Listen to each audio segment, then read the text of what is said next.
Bienvenidas y bienvenidos a la clase número 7 de la materia Filosofía y Métodos de las Ciencias Sociales. Los acompaña desde las sombras Sebastián Mauro nuevamente. El título de la clase es Hermenéutica y Ciencias Sociales. Y esta clase corresponde a la unidad 4, que lleva el mismo nombre. La unidad 4 está compuesta de un único texto, cuya autoría corresponde a Paul Ricoeur. El texto se llama Del texto a la acción, precisamente, y a nosotros nos sirve para plantear lo que se conoce como giro hermenéutico en las ciencias sociales, ¿sí? El argumento de la clase y el argumento del texto tiene dos niveles, que como ya estarán acostumbrados o ya recuerdan haber escuchado en otras sesiones anteriores, en el marco del escenario posempirista, la discusión sobre los métodos, o la discusión epistemológica, está fuertemente imbricada con la discusión ontológica. Es decir, si uno está hablando de ciencias sociales, discutir cómo estudiar lo social implica discutir también de qué está hecho lo social, o qué es lo social, ¿sí? Esto vale en general para todas las ciencias, lo vimos, insisto, en la clase número 6, y lo vieron en la clase de Federico sobre el escenario posempirista, esta idea de que la idea de una epistemología general es cada vez menos productiva. Lo que funciona es la epistemología centrada en las disciplinas, centrada por disciplina o por tema, y un intercambio mucho más fluido entre el epistemólogo y los teóricos o los investigadores en esos campos donde la epistemología estudia. ¿Qué quiero decir con esto?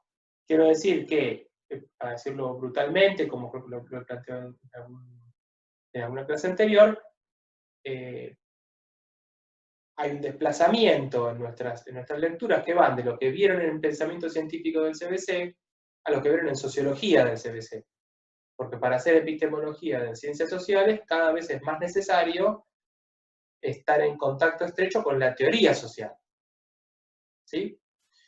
O con la teoría política, digamos, es decir, no con la filosofía política, sino me refiero con la teoría empírica en ciencia política y en sociología. De esa forma se puede producir avances en cuanto a los métodos de esas disciplinas. Entonces, bueno, como decía, entonces, el argumento tiene que ser doble necesariamente, y un argumento de tipo ontológico, de tipo de teoría social o de tipo del ser social, que es el paradigma del texto. Eso nos va a llevar buena parte de la clase, es la idea de que la acción, en tanto objeto de estudio de las ciencias sociales, ¿sí? Acá para Ricoeur uno podría alternar entre ciencias sociales, ciencias humanas, historia o ciencias históricas.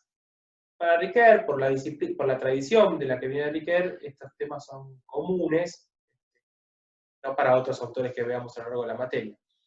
Pero bueno, para Ricoeur, la acción es el objeto de estudio de estas disciplinas, y la acción, va a postular Ricoeur, es homologable o presenta características análogas al texto. Al texto que prefiero, a los documentos escritos, ¿sí?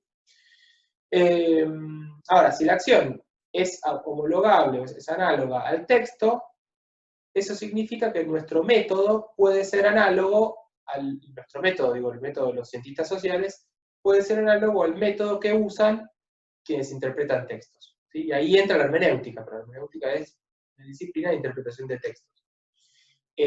Ahora, el argumento de Ricoeur ahí va a ser bastante particular, mientras que la hermenéutica tradicional separaba o oponía, mejor dicho, la comprensión a la explicación. Ricoeur va a decir, si la acción se parece al texto, en realidad lo que necesitamos como método no es a la comprensión como algo disociado de la explicación, sino un tipo de relación particular que es lo que él llama dialéctica entre comprensión y explicación, ¿sí? Eso lo vamos a ver más adelante, así que no me adelanto, pero estos son los dos argumentos, como el paradigma del texto y como consecuencia del paradigma del texto, la propuesta de dialéctica entre entre comprensión y explicación.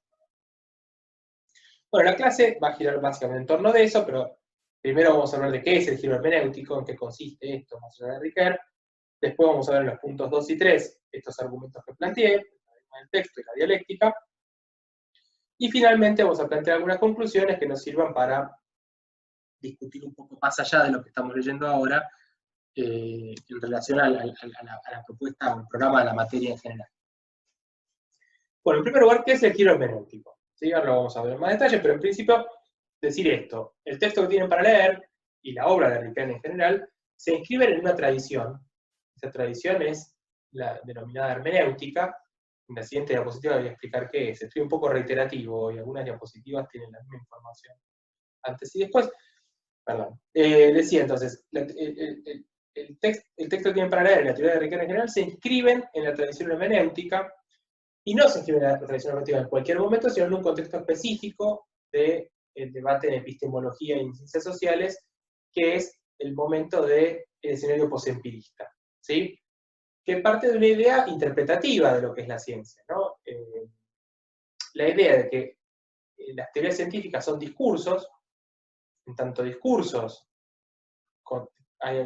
está en juego algún tipo de interpretación sobre lo que se está estudiando, no solamente un discurso que es válido de manera universal, perdón. La idea de que las teorías científicas no son válidas solo por referencia con sus objetos o por referencia con, bueno, justamente por una cuestión referencial, no son válidas solamente porque son verdaderas o reflejan adecuadamente una realidad extradiscursiva, sino que son válidas porque están en una comunidad en una comunidad científica que tiene sus propias reglas de validación, etcétera, etcétera, etcétera. ¿Eso qué significa? Que es un discurso, es una producción cultural, es un discurso, e importa, en tanto discurso, la dimensión histórica de enunciación de ese discurso. ¿Sí? Eso lo vimos con bastante detalle en las últimas clases, por lo menos yo recuerdo haberlo planteado en el video anterior, y seguro en el video de Federico sobre la señal posempirista ha sido planteado. Pero bueno, el punto es, para plantearlo en los términos que lo plantea Giddens, que es un autor que vieron hace muy poco. Si las ciencias en general son interpretativas, son discursos, y en tanto discursos se interpretan siguiendo métodos, etcétera, pero interpretan una realidad, las ciencias sociales se caracterizan por ser doblemente interpretativas. ¿Por qué? Porque el discurso científico es la interpretación de otro discurso, que es el discurso de los actores sociales. El objeto de estudio de las ciencias sociales tiene capacidad de producir sus propios discursos y de interpretarse a sí mismo. ¿Sí? Cosa que no tiene la naturaleza, por ejemplo. En fin, vamos a continuar, porque voy a hablar un poco, extenderme un poco más en la misma idea. Si ustedes están leyendo esta diapositiva que tienen delante de sus ojos, vamos a desarrollar esto que dijimos más arriba. En primer lugar, ¿qué es la hermenéutica? Bueno, es una técnica, una tradición técnica para la interpretación de documentos escritos, ¿sí? Principalmente, ¿qué textos escritos nos referimos? Bueno, jurisprudencia y el texto bíblico, ¿sí? Esa es donde la tradición hermenéutica se desarrolló durante varios siglos, no solamente la tradición contemporánea. A finales del siglo XIX, la hermenéutica fue una teoría, una corriente teórica muy relevante para la historia, para constituir un método para la historia. Y ahí entra un autor en particular, hay varios, pero uno en particular que es William Dilthey, que plantea la idea de que la historia puede ser leída como una trama compleja de acontecimientos y acciones. ¿Sí? Es decir, que era posible trasladar las herramientas de la interpretación de textos a la historia, como un todo, ¿sí? Para darle sentido a la historia. Porque en definitiva la historia es una trama, es una narración, es un relato que construye alguien, que es el historiador. Entonces, quien lo construye lee de alguna manera los acontecimientos y produce esta especie de narración, de cuento, donde van pasando distintas cosas, donde aparecen actores que juegan un papel, donde se desarrolla un argumento o una trama. Eso decía Dilthey. Dilthey decía eso para justificar también que el método que debían utilizar estas ciencias históricas o la historiografía debía ser la comprensión. La historia, en tanto proceso único, no puede ser analizada como los fenómenos naturales, porque los fenómenos naturales siguen leyes, son legaliformes o nomotéticos, siguen regularidades, y entonces el método hipotético deductivo o el método nomológico deductivo parece ser adecuado para explicar y para predecir los fenómenos naturales. Mientras que los sociales, en tanto son fenómenos únicos, desarrollados por actores que saben que son racionales, o sea, que actúan previendo lo que van a hacer y previendo las consecuencias, exige otro tipo de abordaje, y ese abordaje va a ser la comprensión. Eso dice Dilthey, ¿sí? Ahora vamos a seguir un poco más hablando de eso, pero la historia necesita utilizar otro método distinto de la explicación, y es la comprensión, ¿no? O sea, esto es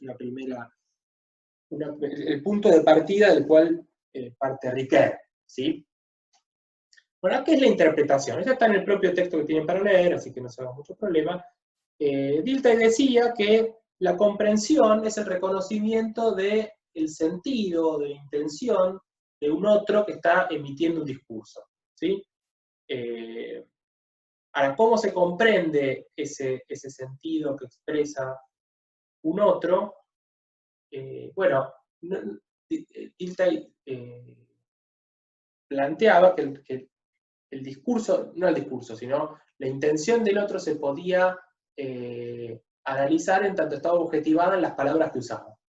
En tanto una persona expresa su voluntad, expresa su espíritu de alguna manera, usando palabras, usando el lenguaje, esos signos se podían, eran accesibles, eran públicos, eran accesibles para otros, y entonces se podía captar la intención a través de la mediación de los signos, ¿sí? Eso decía Dilthey. Entonces la comprensión es algo posible, no es una cosa donde yo me meto en la cabeza de los demás, uso la telepatía, sino que basándome en los signos en los cuales se expresa la vida psíquica de las personas, puedo captar el sentido de eso que están pensando o manifestando.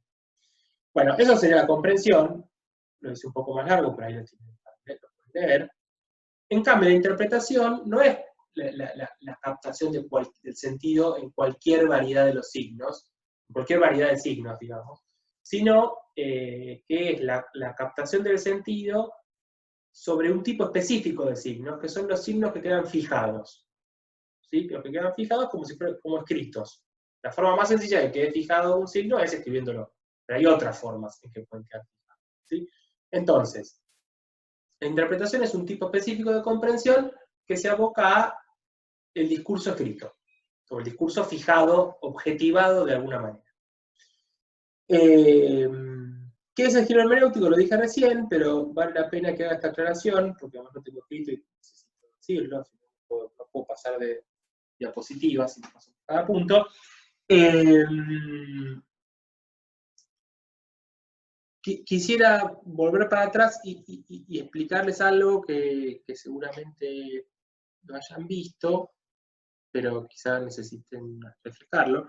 El consenso ortodoxo al inicio de esta materia, ¿sí? Hempel, Carnap, después la discute Popper, etcétera, etcétera, pero el consenso ortodoxo se basa en un primer movimiento hacia el lenguaje, ¿sí? Se conoce como el primer giro lingüístico. ¿Qué es ese primer movimiento hacia el lenguaje? Bueno, mientras Hegel, Kant, etcétera, pensaban que la filosofía era la metafísica, o sea, pensaban que la filosofía tenía que ver con las condiciones del conocimiento, las condiciones, especular sobre las condiciones del conocimiento, ¿no? O sea, algo que estaba antes de empezar a conocer empíricamente. Mientras que eso pensaban Kant y Hegel, los autores del consenso ortodoxo dicen, eso no son discusiones válidas, lo que tiene que hacer la filosofía es abocarse a los enunciados científicos. Lo que tiene que hacer la filosofía es, en lugar de pensar en la psicología de los investigadores o en la racionalidad de las personas que investigan, es analizar las relaciones lógicas entre los enunciados de lo que es el acervo del conocimiento científico. ¿Sí? En definitiva, el conocimiento científico se organiza por enunciados, el conocimiento científico se organiza por teorías, y las teorías no son otra cosa que estructuras de enunciados. Entonces, la tarea del filósofo no es andar especulando por ahí, sino analizar que esas estructuras de enunciados sean coherentes.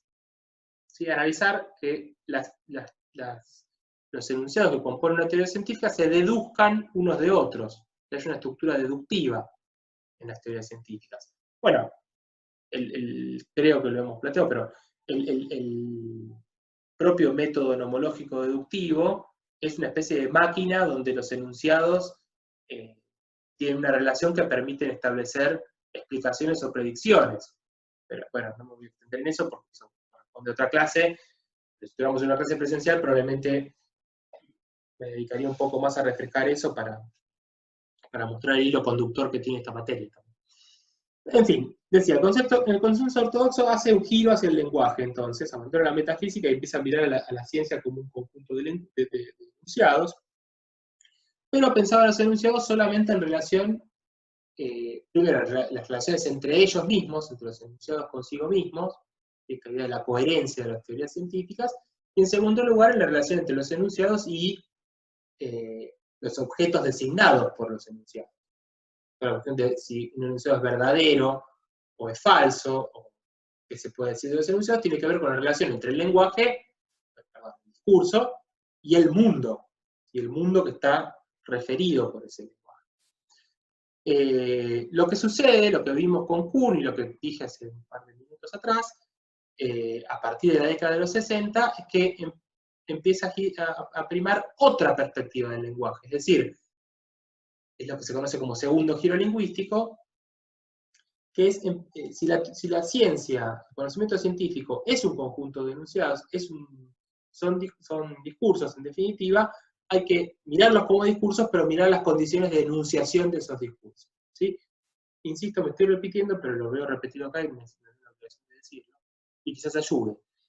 Entonces van a empezar a mirar ya no tanto el tema, la cuestión de la relación lógica entre los enunciados, sino la relación que tienen esos enunciados con los interpretantes, o sea, con los hablantes, con los usuarios del lenguaje. ¿Sí? Eso se llama dimensión pragmática, pero también aparece acá esta tradición hermenéutica. ¿Sí? Pero todo eso en conjunto se llama giro interpretativo. ¿Sí? Hay dos giros lingüísticos, el primero es con el que empezamos la materia, el segundo es el que estamos parados ahora. Ese segundo giro lingüístico se suele llamar giro interpretativo o giro... Bueno, sí, giro interpretativo, giro pragmático también, pero giro interpretativo principalmente.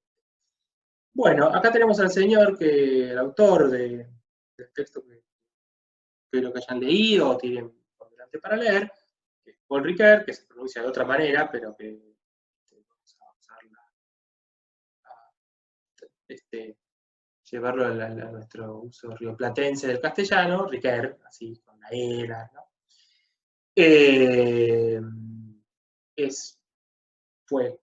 Falleció, un filósofo francés, que se nutre de esta tradición hermenéutica y también de la fenomenología. Fenomenología, recuerden, es una Schutz. Bueno, algunas cosas que les van a decir acá, les van a recordar, ya hablamos de comprensión, así que ya estamos en un terreno que les resulte familiar. Bueno, acá está con sus lentes, muy simpático, y me gusta mucho poner las fotos. Siempre pienso que cuando hago eso, hago las cosas muy bien, pero quién sabe, ¿no? Ricoeur tiene una obra enorme, falleció muy mayor, así que escribió hasta los últimos momentos, entonces tiene una obra muy, muy interesante, muchos libros muy influyentes. El más influyente es el de La tapa con el ojo, que ahí está la tapa del tercer tomo de Tiempo y Narración, que es la obra fundamental de Ricoeur, pero tiene otros, a mí me gusta mucho a sí mismo como otro, para aquellos que se autoperciban como arendtianos, lectores de Hannah Arendt, ese libro les va a fascinar, así mismo como otro, por eso lo puse primero, más. Pero también tiene escrito sobre memoria, la memoria debe leer a Ricoeur, y otro libro que se llama La metáfora viva, que, bueno, donde él pone todo, ahora lo voy a decir, pero para Ricoeur la discusión estética, histórica, teórica, forman parte de una misma teoría, no son cosas diferentes. Y ahora vamos a ver por qué. Bueno, él lo identifica bajo esto, lo que se llama función narrativa. Para él, la función narrativa unifica todos estos ámbitos distintos de experiencia. Vamos a ver de qué estoy hablando. Esto está basado en un texto que creo que está en el mismo libro que tienen el artículo del texto de la acción, el libro amarillo que les mostré más adelante, hace un ratito. El primer capítulo es un capítulo introductorio muy interesante, está escrito en otro momento, pero muy interesante. Y Ricardo dice, bueno, más o menos, ¿qué hice en toda mi obra? Bueno, en primer lugar, traté de defender la existencia de una variedad de usos una variedad de usos del lenguaje irreductibles entre sí. Es decir, luché contra el consenso ortodoxo en la medida de que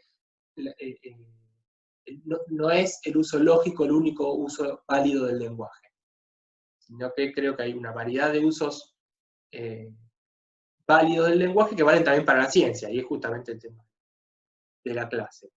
En segundo lugar, esto que trataba de decirles antes cuando les comentaba las tapas de los libros, la idea de que toda nuestra experiencia temporal, o sea, nuestra experiencia se da en el tiempo, y nuestra experiencia en el tiempo se organiza en términos de una narración. O sea, nuestra forma de percibir el tiempo, de existir en el tiempo, de tener experiencia de eso, siempre sigue la idea de un hilo, de una especie de hilo conductor que va hacia adelante. Ese hilo conductor, que lo llama narración, y de ahí su teoría narrativista, por lo que es conocido, esa narración es inteligible. La acción, o sea, que se está haciendo algo, digamos, recordemos que para todos los autores que se refieren a una idea de acción, hay que empezar a decir, hay que empezar con la identificación de cuándo hay una acción. No cualquier movimiento físico es una acción. Para que otro entienda que una acción es una acción, tiene que pasar algo. Entonces, bueno, lo que hace inteligible la existencia de acciones, que hace que pensemos que la gente actúa, y no solamente se mueve espasmódicamente o involuntariamente, lo que hace que pensemos que la gente actúa, y además que existan actores, porque los actores solo existen en tanto hay acciones, ¿sí? Lo que hace que todo eso exista es la narración. Poner en un hilo esta serie de eventos es lo que nos permite a nosotros hacer inteligible nuestra propia existencia. Tiene que ver con, no sé si recuerdan, cuando vimos a Giddens, que vieron la clase de repaso conmigo el jueves, estoy seguro que lo discutimos, pero está en el texto, cuando Giddens habla de agencia, Giddens dice, bueno, la agencia no es la acción individual, ¿no? Mientras que para Weber la acción era un segmento en el tiempo que tenía que ver con un individuo que planificaba hacer algo y lo llevaba adelante, ¿no? Y eso también lo vimos en Elster, por ejemplo.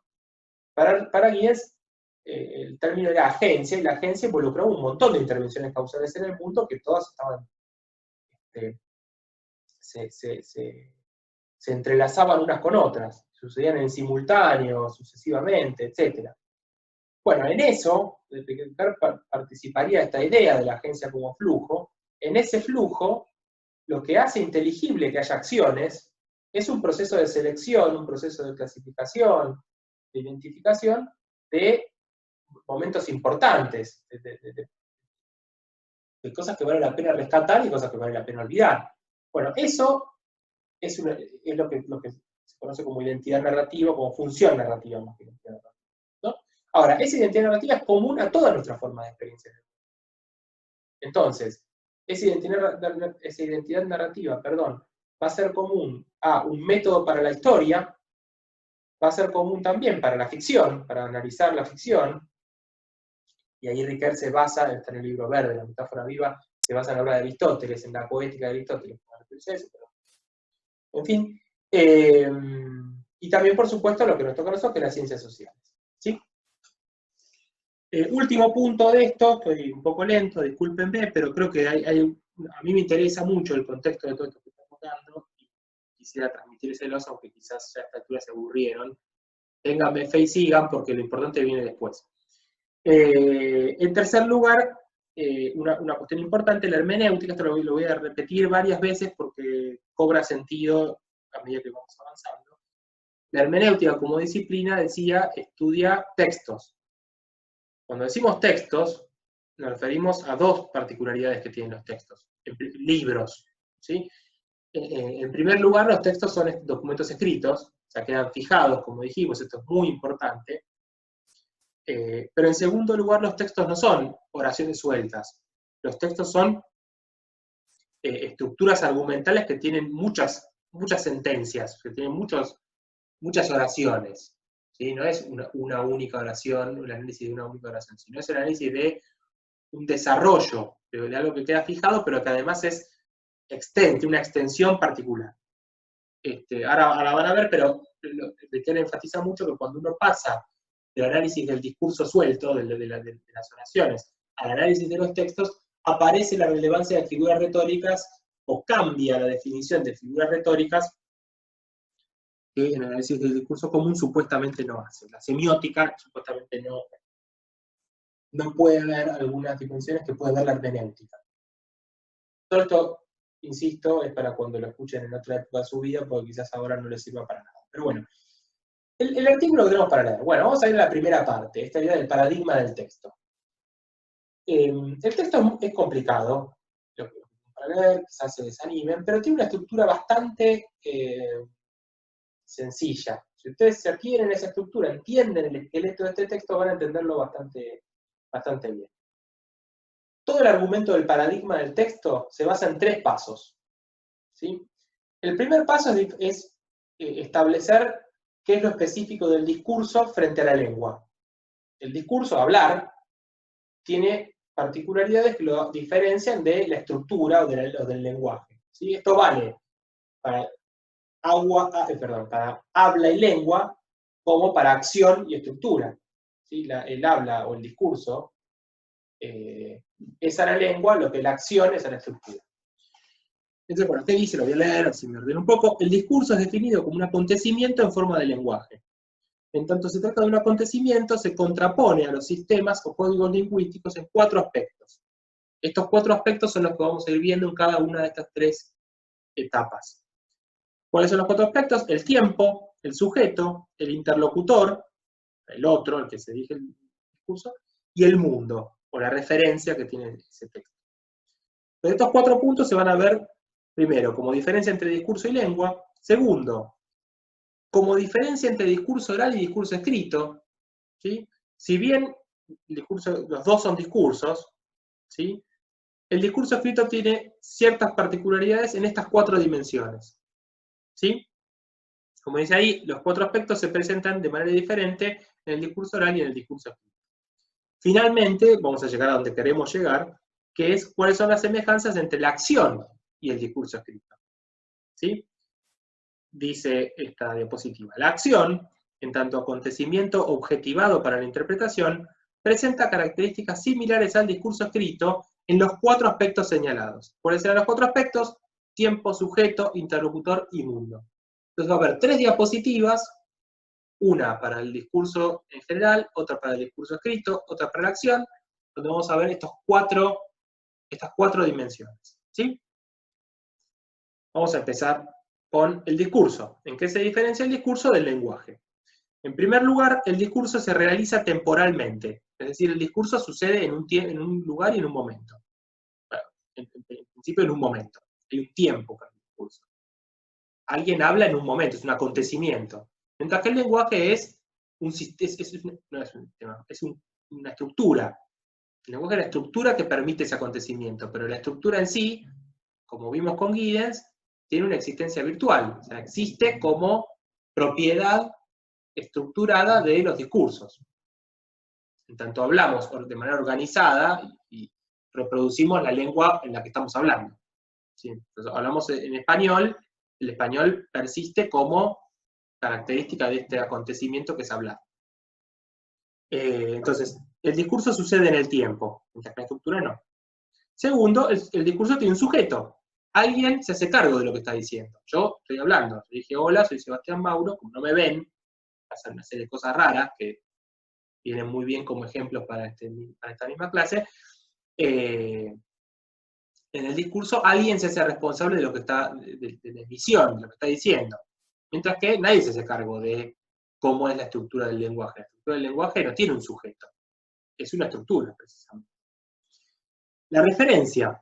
El discurso siempre se refiere a algo. Cuando digo que se refiere a algo, es que el discurso siempre se refiere a algo afuera del discurso. ¿Sí? El discurso sucede en el mundo, sucede en algún espacio, sucede en algún lugar, territorialmente delimitado o no, no importa, digamos, sucede en algún tipo de espacio, y se refiere a cosas que están en ese espacio. ¿Sí? En cambio, nuevamente, el sistema, el código que constituye el lenguaje es un conjunto de reglas, o sea que los signos se refieren a otros signos, nada más, no se refieren a nada en el mundo exterior. ¿Sí?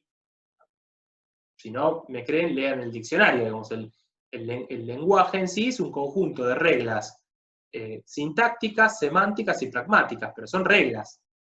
No es la referencia. La referencia se actualiza en el momento de emitir un discurso y referirse a algo. Bueno, vamos a seguir.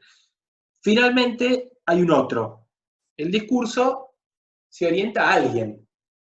¿No? Yo estoy hablando solo en mi casa en este momento, frente a una computadora, pero estoy dirigiendo ese discurso a los alumnos de la materia de Filosofía y Métodos de las Ciencias Sociales. Entonces, no hablo porque sí, aun cuando uno habla consigo mismo, está referido a alguien, está dirigido a alguien. Referido, referirse, siempre es hablar sobre. Dirigirse es hablarle a. ¿Sí? Entonces el discurso siempre está dirigido a alguien. Mientras que el español no está dirigido a nadie. O sea, la estructura del lenguaje no está dirigida a nadie. ¿Verdad? Entonces, el discurso se caracteriza por estas 4 cosas. Bueno, esto ya no sé por qué puse esta diapositiva acá, seguramente me voy a dar cuenta más adelante y voy a tener que retroceder, pero ya lo dijimos. Primero quiero estudiar los textos, no los signos. Sigamos. Ahora bien, si todo discurso tiene la particularidad de tener de existir en el tiempo, o sea, de ser un acontecimiento, de tener un sujeto, de estar dirigido a otro y de referirse a algo en el mundo, hay una diferencia entre un discurso oral en una situación de interacción, un diálogo, y un discurso escrito. O esto mismo que están escuchando en este momento. ¿Sí? Es decir, en un discurso que está fijado, donde la gente accede a lo que quedó fijado. ¿Cuál es esta diferencia? Bueno, que las 4 características se presentan, pero con una especie de distensión, con una especie de interrupción. Por ejemplo, veamos el tema del tiempo. El discurso oral es un acontecimiento, pero es fugaz. Es literalmente un acontecimiento. Sucede y se va. Lo que se puede interpretar es lo que se puede revisitar, lo que se puede interpretar y reinterpretar. ¿Y qué es eso? Es lo que queda fijado del acontecimiento. ¿Sí? Esto es muy claro, la relación con el tiempo y el discurso es quizá la clave de todo, lo que viene después, todo se deduce de ahí, pero, por ejemplo, yo estoy grabando esta clase un día a la tarde en mi casa, ustedes van a escuchar esta clase, si la escuchan, no sé si llegaron hasta acá, la están escuchando, van a escuchar esta clase en otro momento de su vida. Entonces yo tengo que evitar hacer referencia a, bueno, la clase de mañana o la clase de ayer, creo que ya hice varias de esas, ¿no? Es decir, la semana pasada vimos, el jueves vimos, el jueves, ¿qué jueves? Mi jueves no es el jueves de ustedes. Entonces hay una relación entre el discurso y el tiempo, donde se da el discurso, que cuando el discurso queda fijado es problemática. ¿Sí? Siempre hago el chiste en las clases presenciales de los famosos cartelitos que se ponen en la puerta de las aulas cuando un profesor no puede asistir. Entonces hay un cartel que dice, el profesor Mauro hoy no viene. El cartel queda pegado y nadie lo saca, entonces uno vuelve a ir la semana siguiente y otra vez aparece que el profesor Mauro hoy no viene. ¿Cuándo es hoy? Es muy simpático, fuente de confusiones, y hay toda una teoría escrita sobre eso. Si van a la carrera de comunicación se van a divertir bastante con Van Benist y con otros autores de estas cuestiones. Bueno, entonces el tiempo, espero que haya quedado aclarado. Bueno, esto es otra cosa, yo estoy dirigiendo mi discurso a ustedes, pero no sé si ustedes me están entendiendo. Y eso es una diferencia sustancial con la clase la forma tradicional en que la doy, porque en todos estos momentos paro, pregunto, me contestan, veo las caras que ponen. Si ponen cara de que no entienden o que se aburrieron, porque probablemente se hayan aburrido, les meto un par de malas palabras, chistes, etcétera, etcétera. Muchos no, que son muy malos, pero no importa, sirven para mantener este canal de diálogo, que ahora no puedo hacer nada sobre eso. Bueno, punto número 2, el sujeto. Tomo mate mientras, perdón. En el discurso escrito también se distingue la relación entre la intención del hablante y el significado del texto. Si nosotros estuviéramos en una situación, bueno, justamente el ejemplo que estaba dando, si nosotros estuviéramos en una clase presencial y no se entiende nada de lo que digo, como es lo que está pasando ahora, ustedes me paran y me preguntan qué es lo que quiso decir. Si ustedes me malinterpretan, o sea, lo que yo digo, ustedes lo entienden de otra manera, entonces en los comentarios dice, profesor, pero usted eso que dijo está mal, porque yo puedo decir no, pero en realidad lo que quise decir fue otra cosa. O sea, yo puedo acercar nuevamente el significado de la emisión a mi intención. ¿Sí? ¿Se entiende esto? Una cosa es el significado del discurso y otra cosa es la intención del hablante. Cuando el discurso es oral, cuando estamos en la situación de copresencia, si estamos en la clase presencial, las dos cosas tienden a confundirse. Porque yo, en tanto soy el hablante, si alguien me entendió mal, yo digo, no, usted me entendió mal y cambio lo que estoy diciendo. Entonces el significado del discurso está muy pegado a mi intención. Ahora, ya sabemos que el problema, si somos cientistas sociales, y sabemos que hay un problema cuando pegamos demasiado el significado de la acción a la intención de los actores. Caemos en una perspectiva individualista y no podemos salirnos de ahí. Y todo lo que queremos hacer en esta parte de la materia es salir de la perspectiva individualista, pero mantener el concepto de acción. ¿Sí? Eso es, la clase pasada creo que lo conversamos largamente, pero bueno, otra vez lo estamos conversando de vuelta ahora. Entonces, en el discurso escrito, la relación entre intención del hablante y significado se distiende. ¿Por qué? Porque, bueno, esto, si ustedes ahora no entienden algo que yo estoy diciendo y quieren preguntarme algo, no pueden. Van a tener que hacer lo que puedan para entender esto. Pero además, lo que ustedes entiendan de lo que yo estoy diciendo va a ser tan válido como lo que yo diga que dije. ¿Por qué? Porque lo que ustedes tienen es una pieza objetivada, que es este video, y entonces lo que yo estoy diciendo tiene su significado en sí mismo. No es que se pierde completamente, pero quiero decir una distinción entre la intención de lo que yo quiero decir y lo que quedó grabado en este video. Con todas las veces que balbuceo, que voy para atrás, etcétera, se darán cuenta de que mi intención es mucho más noble que esto que ustedes están escuchando. Entonces, hay evidentemente una diferencia entre el contenido de esto que están escuchando y la intención que yo pueda tener. Y ustedes son tan capaces de interpretar esto que yo estoy diciendo como soy yo. No puedo ponerme a decir, no, mire, yo quise decir otra cosa. Bueno, usted quiso decir otra cosa, pero lo que dijo fue esto. ¿Sí? Típica discusión de parcial. No sé si han estado en situación de discutir el parcial con algún docente, discutir la corrección del parcial con algún docente, y usted dice, bueno, no, profesor, pero lo que yo quise poner acá fue tal cosa.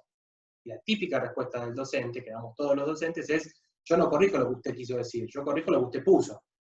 ¿Sí? Bueno, es una clara diferencia entre donde el texto fijado se separa, no se corta completamente, pero se distiende la relación entre la intención y el significado del discurso. Estamos todavía hablando del discurso. Pongo entre paréntesis, requiere interpretación. Esta, nuevamente, me apoyo como ejemplo en esta misma grabación. Si ustedes me tienen frente a ustedes, me hacen preguntas para entender todo esto que estoy diciendo. En cambio, en estas condiciones, el choclo este que me estoy mandando puede parecer infumable y no hay mucho para hacer. Tienen que agarrar y escucharlo todas las veces que, bueno, hagan lo que quieran, pero en principio, si quieren entenderlo, tienen que arremangarse y escucharlo, y escucharlo, y escucharlo hasta que entiendan. O hagan una interpretación. Requiere mucho más de ustedes, en tanto es un objeto objetivado, salió de mí, quedó ahí, digamos, en el campus, tienen que escucharlo de ahí, tienen que hacer un esfuerzo por interpretarlo. Cosa que en la realidad no hace falta, porque me preguntan, profe, ¿qué dijo? ¿Puedo dar un ejemplo? ¿Esto es así? No, etc. Bueno, lo mismo pasa con la referencia.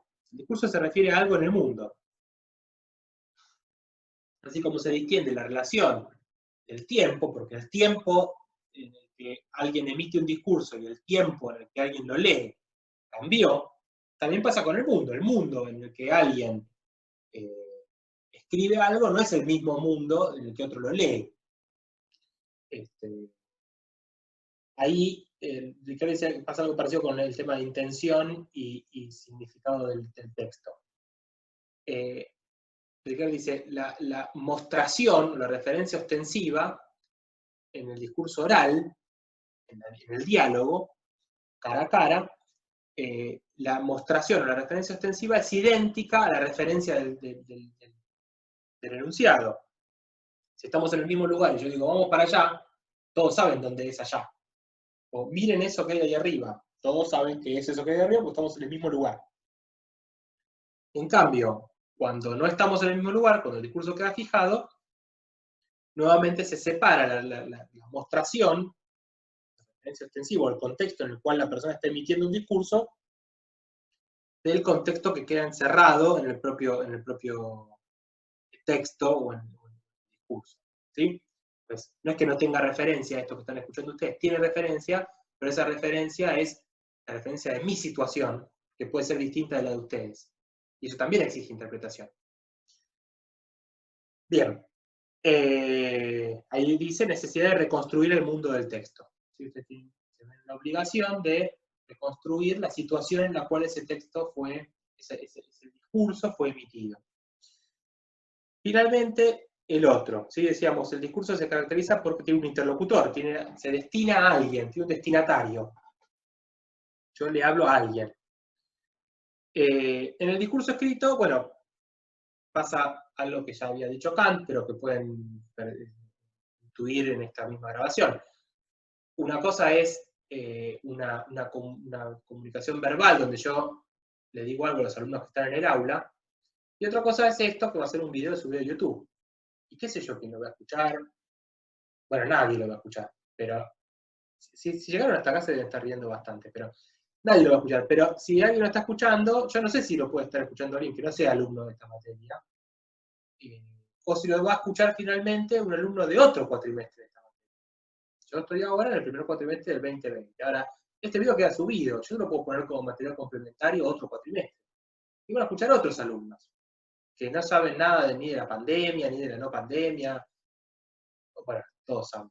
Pero digo, en algún momento eso va a ser lejano, qué sé yo. Y lo escucho y decía, ah, mirá, eso era cuando era la pandemia, mirá este tipo en su casa encerrado. Entonces, yo no estoy dirigiendo mi discurso a ese, pero en tanto el discurso queda objetivado, construye su propio destinatario. O sea, está abierto a cualquier destinatario que lo quiera leer. Si uno escribe un libro, lo va a leer cualquiera. No está dirigido a una sola persona. Pasa a ser algo público, pasa a ser una obra abierta. Bueno, eso es lo que Kant llama uso público de la razón. Se parecen. Pero es el discurso escrito entonces, a diferencia del oral, está abierto a una multiplicidad de destinatarios, mientras que el discurso oral tiene un único destinatario. O está claro cuál es el destinatario. Bueno, ahora yo quiero volver para atrás una cosa. Cuando estábamos en el punto 1, yo dije, bueno, el discurso queda fijado. Ahora, ¿qué es lo que queda fijado del discurso? Esto es muy importante, porque Ricardo dice, no es cualquier cosa lo que queda fijado del discurso. ¿No? Ustedes están escuchando una grabación. Ahora yo estoy sentado en una silla. Bueno, cuando vieron los videitos donde aparecía por esto, estoy en el mismo lugar. Estoy sentado en una silla, en joguineta, obviamente, con corbata para grabar un audio, en mi casa, tomando mate.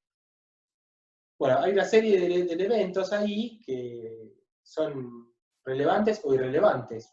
Si el mate se me carga en la computadora, esta conversación se corta, puede ser relevante que esté tomando mate. Si no se escucha el mate, es un tema relevante. Y así un montón de otras cosas. Entonces, ¿qué es lo que queda fijado en el discurso escrito y qué es lo que queda fijado en la acción al final de cuentas? Bueno, Ricard dice, queda fijado una cosa que yo voy a llamar noema, que es, literal, lo dicho en el decir. No queda fijado todo, Lo que queda fijado en el discurso escrito es el sentido de lo que se está diciendo, de alguna manera. No es solamente las palabras o los movimientos físicos o todo el contexto en el cual se lleva adelante un acontecimiento discursivo, sino que hay algo que se dice cuando se habla, ¿sí?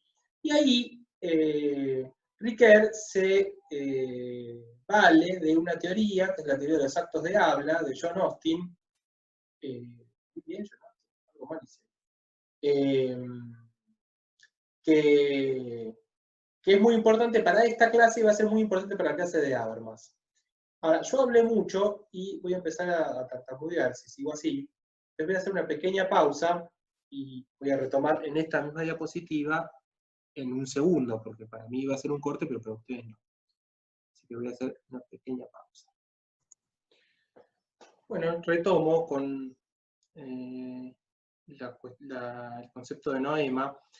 Decía entonces, Ricoeur, para referirse a este concepto de qué es lo que queda fijado en el acontecimiento, dice, ¿qué es el noema? ¿Qué es lo que queda fijado en la escritura? ¿Qué es lo que queda fijado de alguna manera en el discurso escrito? Y por ende en la acción, que es a donde vamos a ir. Se vale esta teoría de los actos de habla, que ya desde el nombre se van a dar cuenta de algo, es una teoría de actos de habla. Es una teoría que al mismo tiempo reúne una teoría de la acción con una teoría del discurso. En esta metáfora lingüística que aprovechan varios autores, incluido Giddens en la clase anterior, ahora Ricoeur, después también Habermas lo va a hacer, John Austin, cuya disciplina es bueno, es la lingüística, pero no sé su carrera de base, es un lingüista de la Universidad de Oxford, en la década de los 50, a fines de los 50, dictó una serie de conferencias que se compilaron en un libro que se llama Cómo hacer cosas con palabras, libro que tengo acá, pero bueno, no estamos en un video, así que no se lo puedo mostrar. En ese libro, Austin compila lo que se conoce como teoría de los actos de habla, que es una teoría que empieza a ser una teoría del discurso, pero que termina siendo la teoría del acto de hablar, de la acción de hablar, y por ende termina siendo homologable el discurso, en tanto todo discurso tiene una dimensión performativa, todo discurso tiene una dimensión en la cual el que habla está realizando algo, está haciendo algo, pero al mismo tiempo toda acción tiene una dimensión discursiva, o sea, toda acción tiene un sentido que puede ser interpretado. Entonces, en la misma teoría, los elementos de esta teoría sirven tanto a una teoría sobre el discurso como a una teoría sobre la acción. Eso es lo más interesante y lo que le sirve a Ricoeur para decir qué es lo que queda fijado de la acción y qué es lo que queda fijado del discurso también. Bueno, vamos a ver. El acto de habla, el acto de hablar, el acto de emitir un discurso, para Austin, incluía tres dimensiones o tres actos parciales que están contenidos dentro del acto de hablar. En primer lugar, lo que se llama acto locucionario, también en otras traducciones se le dice acto locutorio, eso es más simpático y probablemente se lo acuerden más fácilmente. Pero tiene que ver con lo más básico del acto de hablar, que es pronunciar palabras. ¿Sí? Ahí doy un ejemplo, que lo continúo en las tres dimensiones, que es, por ejemplo, si yo dijera, por favor, realicen las actividades disponibles en el campus. En el campus hay actividades que son cuestionarios con multiple choice, cuestionarios abiertos, en fin, hagan las actividades del campus. Entonces, yo digo, hagan las actividades del campus, eso es un acto de habla, que tiene tres dimensiones, o que son tres actos al mismo tiempo. En primer lugar, es el acto de pronunciar esas palabras. ¿Sí? Si alguien les pregunta, bueno, ¿qué dijo el profesor en el video ese? No lo escuché, porque a los 10 minutos ya tiré la computadora por la ventana, porque es muy aburrido. Alguien que lo haya escuchado, o sea, usted que está escuchándome ahora en este momento, puede responderle, bueno, el profesor dijo, abre comillas, por favor, realicen las actividades disponibles en el campo. Eso es una acción que se me puede atribuir a mí, pronunciar esas palabras. Ese acto locucionario tiene en sí mismo un conjunto de cuestión es analizar, ¿no? La cuestión de si el enunciado es verdadero o falso, si hay efectivamente en el campus actividades, si fueron realizadas, si no fueron realizadas, bueno, en fin. El hecho de pronunciar esas palabras tiene en sí mismo una serie de elementos que pueden ser analizados, si el enunciado es contradictorio, si el enunciado es falso, en fin. Ahora, también hay otra forma de resumir lo que está pasando en esta clase en este momento, ¿no? Nuevamente, un alumno, uno de los muchos alumnos que no van a escuchar esto, le preguntan a usted que está escuchando esto en este momento, bueno, ¿qué dijo? ¿Qué dijo interesante, profesor? ¿Qué hay que hacer? Entonces ahí usted puede retomar o describir lo que yo acabo de decir al describir lo que yo hice, no lo que yo dije. En lugar de decir el profesor pronunció tales palabras, pueden decir el profesor pidió que hagan las actividades del campus. O el profesor exigió que hagan las actividades del campus. ¿Sí? Pronunciar las palabras, por favor, realicen las actividades disponibles del campus. ¿Es una orden o es un pedido? Bueno, si es una orden o es un pedido, tiene que ver con qué acción estoy realizando por el hecho de decir esas palabras. Entonces, el acto de habla puede ser descrito por el contenido proposicional, o sea, por el enunciado que pronuncié, o puede ser descrito por la acción que se realiza. Ahora, en esa dimensión, en la acción que se realiza, es donde se juega el sentido de la enunciación. El sentido del acto de habla está en esa dimensión, en la dimensión ilocucionaria o ilocutoria. La acción que yo estoy realizando de pedir o de exigir es el sentido de la acción, básicamente. Y que no tiene que ver, tiene una relación con el contenido proposicional, pero que no es una relación unilateral. O sea, las mismas palabras pueden significar un pedido, una demanda, un ejemplo, como estoy haciendo ahora, puede significar pueden ser acciones distintas que yo realice mediante la pronunciación de las mismas palabras. Entonces son dos dimensiones que se pueden disociar. Están relacionadas, obviamente, pero que se pueden disociar. En tercer lugar, lo que se conoce como acto perlocucionario, que tiene que ver con los efectos que produce el acto de habla. Si nos volvamos al ejemplo donde alguien le pregunta a usted qué es lo que dije de interesante. Entonces usted puede decir, no, este profesor es molesto, sigue molestando con el que hay que hacer las actividades, no entiende que la gente está con cosas, que es difícil, demanda cosas, exige, es un pesado. Entonces, también estaría describiendo lo que pedido o exigencia o lo que fuere. También lo está describiendo, pero en lugar de describirlo por su contenido proposicional, en lugar de describirlo por la acción que se está realizando, lo describe por los efectos de esa acción. Causa molestia en los estudiantes. Demanda, presiona. Está presionando. Bueno, estar presionando es una tercera dimensión del acto de habla, que no tiene que ver específicamente con la... Perdón por el museo.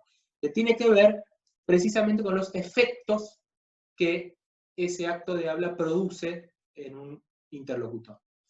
Esta distinción entre la dimensión locucionaria, ilocucionaria y perlocucionaria del acto de habla es muy importante.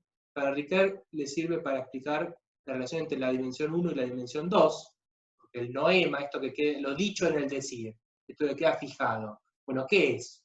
Bueno, para Ricard tiene que ver con, bueno, depende, por supuesto, va a estar la fijación del contenido proposicional, pero de ahí va a tratar de capturar el sentido de la acción, de la acción que se está realizando al decir esas palabras. ¿Sí? Si nosotros fuéramos etnógrafos y tuviéramos que transcribir o tomar algún tipo de registro de un evento que estamos observando, bueno, ahí está el punto. ¿Qué es lo que vamos a registrar y qué es lo que no vamos a registrar? ¿Qué es lo que nos va a parecer significativo y qué es lo que no para dejar registrado?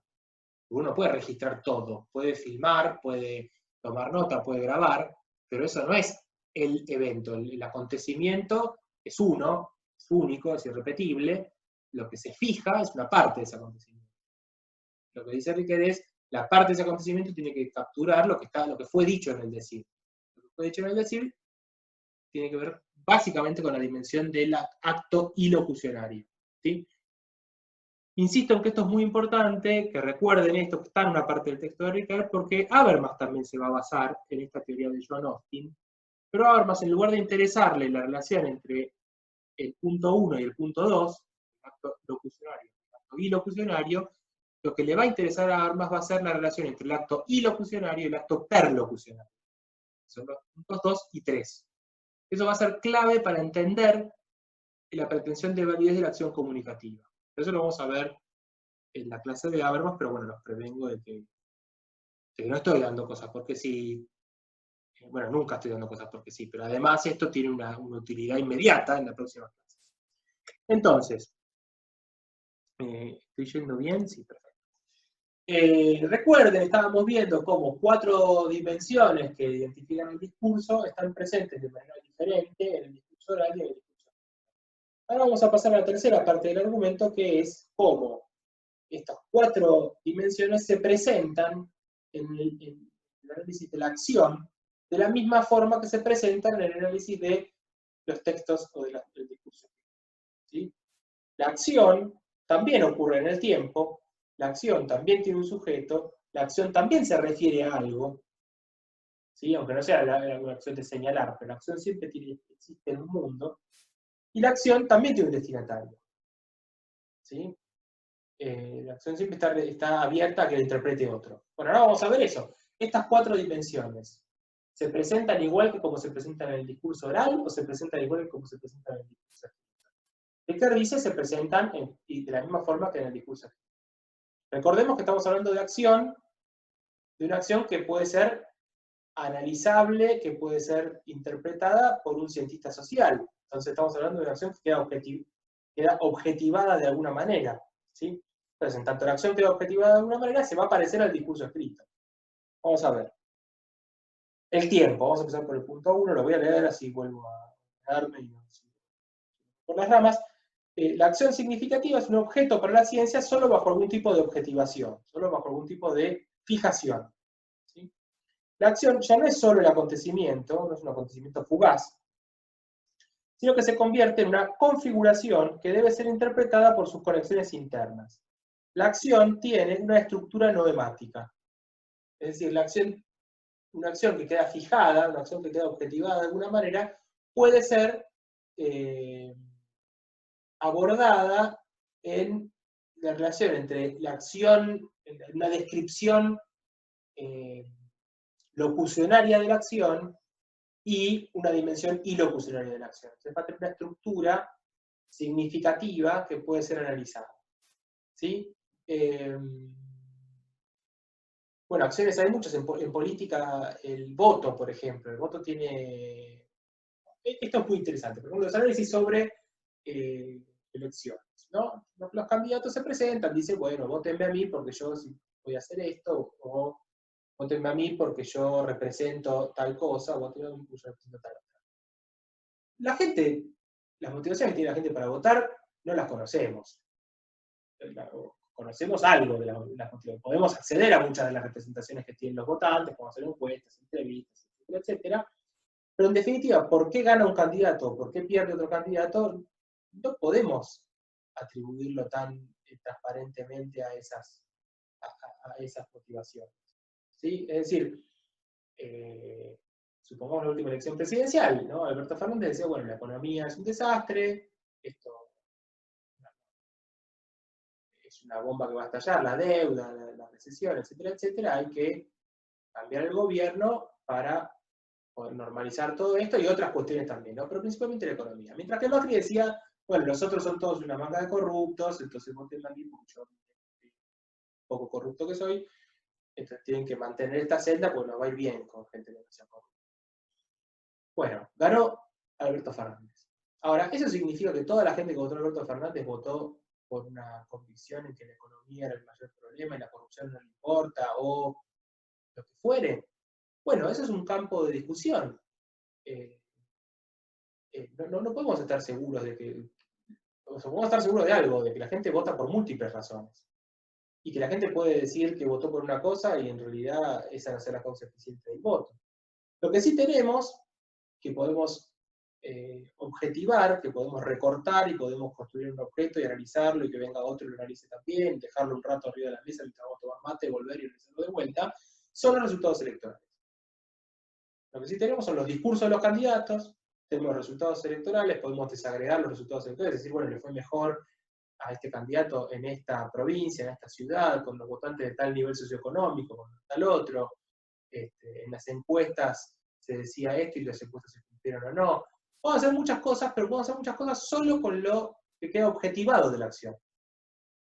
Solo con lo que queda objetivado de la acción. Si queremos sacar conclusiones respecto de la seriedad con la que la gente se toma el voto, quizá con eso no podemos hacer un estudio, con esos elementos, solo con el resultado electoral. Tenemos que ir, pararnos en una escuela, a ver si la gente va en bermudas o se pone una corbata, por ejemplo. Y bueno, contabilizar, decir, bueno, la mitad de la gente vino así o no, o preguntarle, ¿a usted le parece importante? Sí, me parece bárbaro, gracias. Y entonces decimos, bueno, hicimos esta encuesta, hicimos esta entrevista, y las personas recibieron tal cosas. Quiero decir, solo podemos analizar una acción en la medida en que la objetivamos, en la medida en que la convertimos en un objeto que podemos analizar y deja de ser un acontecimiento fugaz. Entonces, la relación que va a tener ese objeto con el tiempo, esa acción objetivada con el tiempo, va a ser idéntica a lo que pasa con el discurso escrito. ¿Sí? Perdonen por irme tanto por las ramas, pero no sé si soy claro, me enrollo yo mismo, qué sé yo, hay algo de la falta de interacción acá que juega en todo esto que estamos hablando, pero que bueno, también hace difícil. En segundo lugar, la acción, el sujeto. Si nosotros estamos, bueno, esto me anticipé antes, ¿no? Pero si nosotros estamos en la idea del acontecimiento fugaz, el sentido de la acción va a ser muy parecido a la intención del sujeto, ¿no? Entonces, si yo, no sé, estoy dando la clase en una clase presencial y pasa uno de ustedes, se le cae el café, se le vuelca el café encima mío, y yo digo, me lo tiró el café, qué barbaridad. Y la otra persona me puede responder, no, de ninguna manera, yo me trastabillé y se me cayó. Bueno, ahí hay que tomar una definición, pero básicamente está la persona ahí, el actor ahí diciendo, lo que pasó acá no fue una acción, ¿no? Está defendiendo el sentido de lo que hizo, que en este caso es que no tiene sentido, acción. Está ahí el sujeto diciendo, yo digo que ustedes tienen que interpretar mi acción de esta manera. Cuando la acción la objetivamos, sacamos a esa persona diciendo, interpreten mi acción de esta manera. La acción quedó objetivada, podemos interpretarla prescindiendo de ese sujeto hablando. O tomando en cuenta eso que dice, pero tomándolo en cuenta como una variable más, no como la única clave posible de la aplicación. Esto es clave en ciencias sociales, porque podemos, insisto, hacer ciencia, podemos hacer ciencia objetiva en alguna medida, y podemos hacer ciencia que no sea individualista, sin prescindir del concepto de acción.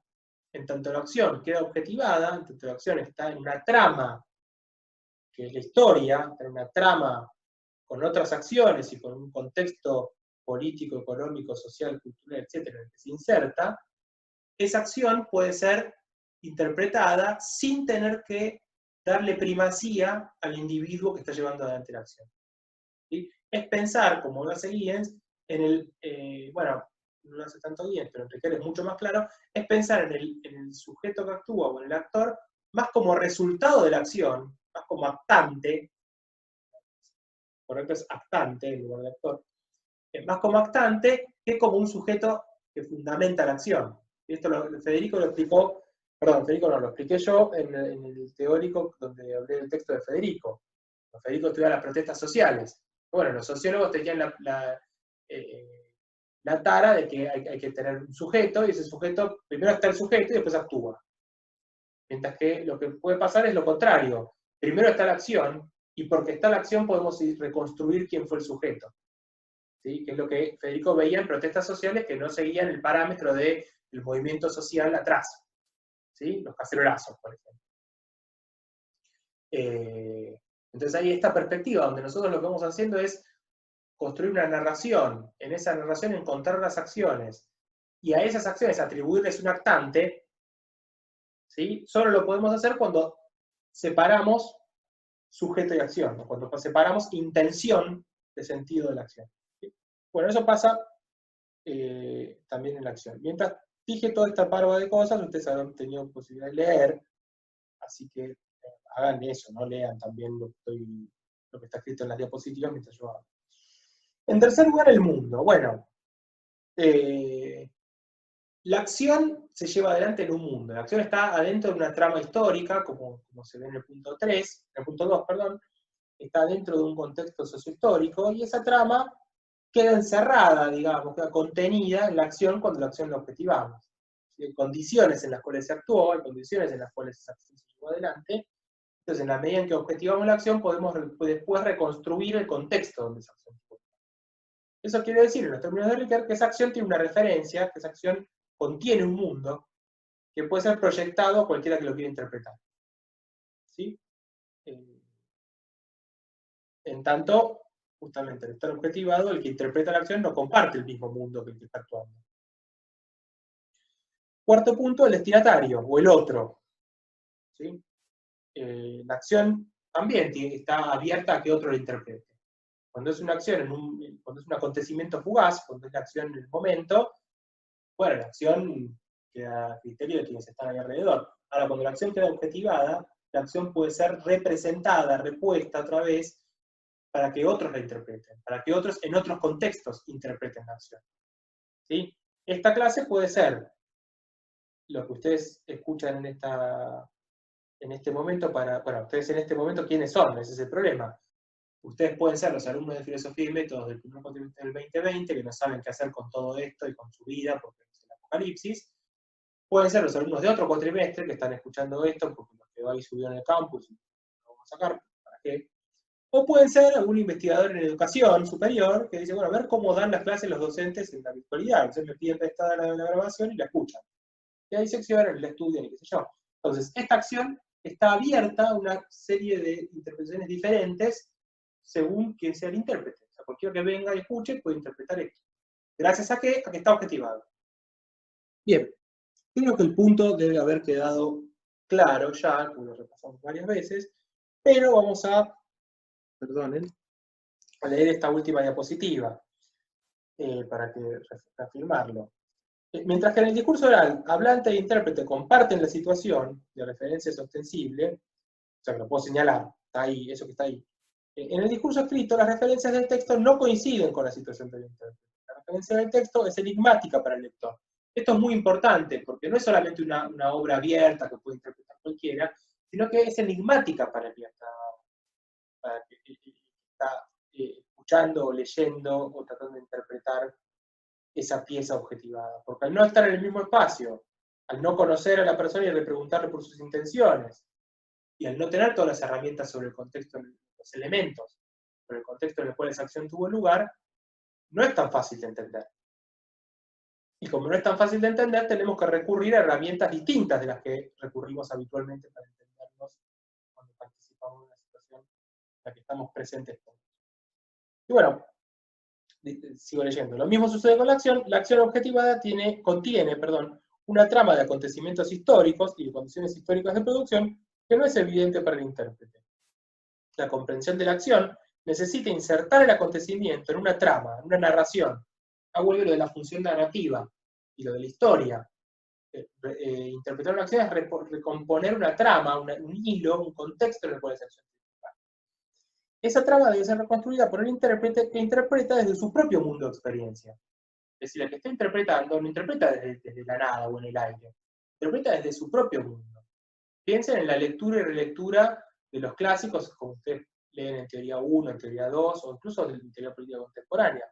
No es lo mismo leer a Platón en el inicio de la cristiandad que leer a Platón ahora, o que leer a Platón en el contexto de la Ilustración. No es lo mismo leer a Habermas si uno vive en Londres que leer a Habermas si uno vive en Latinoamérica. No es lo mismo. Esa interpretación, eso quiere decir que la interpretación pone en juego el propio mundo del que está interpretando. Pone en juego la tradición, el lenguaje, las referencias del lector, del intérprete. ¿Sí? Bien. Entonces, lo que pasa es que la acción objetiva es que es difícil seguirla, porque como uno no comparte ese mundo y lo viene con otro mundo, hay que tratar de construir, de tejer una especie de puente entre el mundo mío, el mundo del intérprete, perdón, y el mundo de aquello que está interpretando. Vamos a seguir leyendo, perdón. La dificultad para seguir la trama, ¿sí? Para seguir el argumento de los sucesos históricos que se están investigando, interrumpe la interpretación. Es difícil seguir, entonces uno se pierde en lo que está escuchando. Por ejemplo, con esta misma grabación. Uno se pierde en lo que ¿a dónde está yendo este tipo? ¿Qué está diciendo? Entonces, la dificultad para seguir la trama interrumpe la interpretación. El mundo que la opción objetivada contiene es enigmático para el intérprete. La comprensión, para captar la referencia del texto, necesita de la mediación de la explicación. Es decir, cuando la acción queda objetivada y cuando el intérprete pertenece a otro contexto que está actuando, la simple comprensión, como forma de vivir en el mundo, comprendemos cualquier cosa que nos sucede alrededor, no alcanza, no entendemos lo que pasa, no entendemos lo que tenemos adelante. Es difícil, es distinto, es raro. Eso nos obliga a buscar un método. Nos obliga a buscar un método. ¿Sí? Entonces, en nuestra vida cotidiana usamos la comprensión, pero cuando queremos ser cientistas sociales nos enfrentamos a cosas que no son tan fáciles de comprender desde nuestro sentido común, desde nuestros prejuicios. Entonces tenemos que agarrar y usar algún tipo de método que nos permita abrir eso que es enigmático o difícil de comprender para nosotros. ¿Sí? Y ahí viene la segunda parte del argumento de Ricoeur, que es el argumento epistemológico.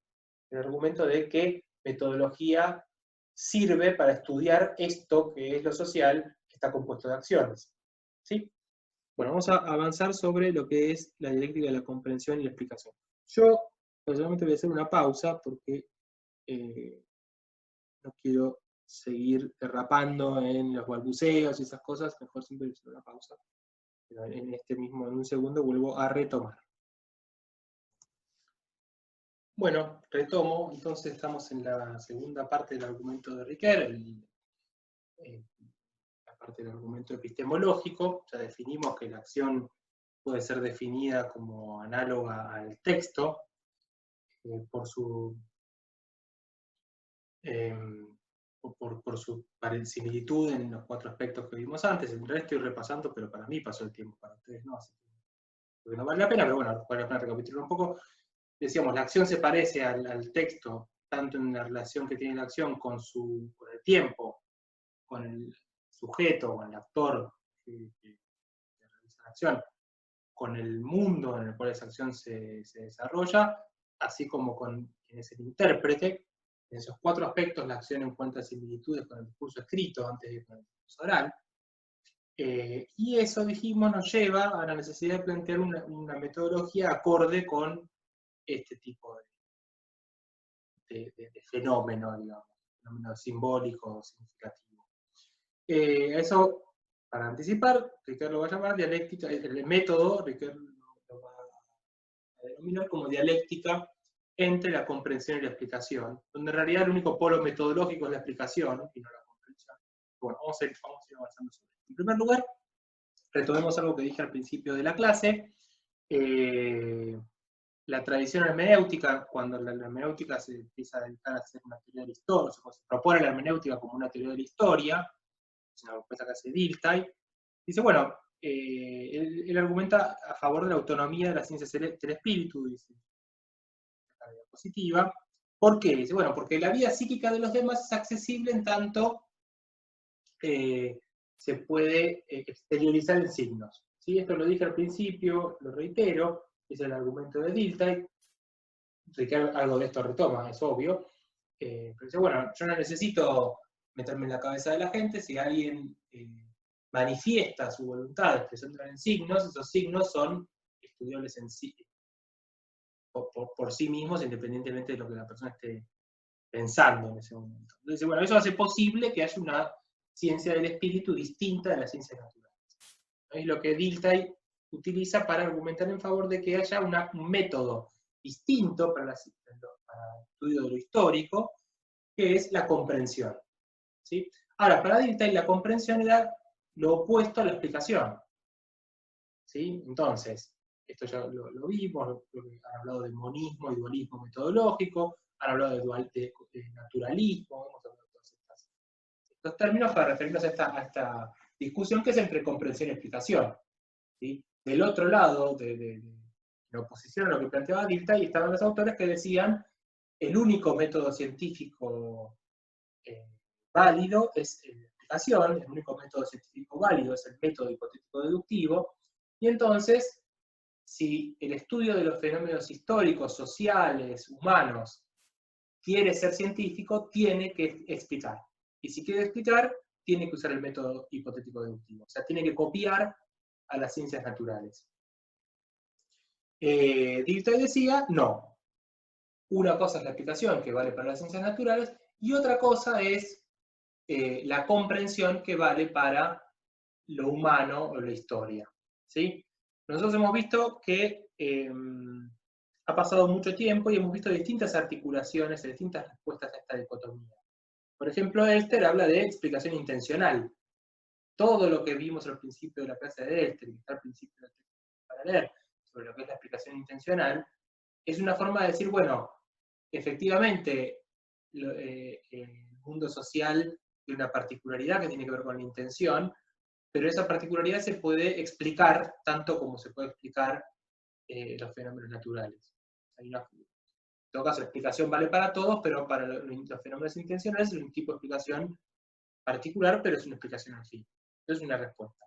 Otra respuesta es la que da Weber y lo sigue Schutz, que es la comprensión es distinta de la explicación, pero no es solamente un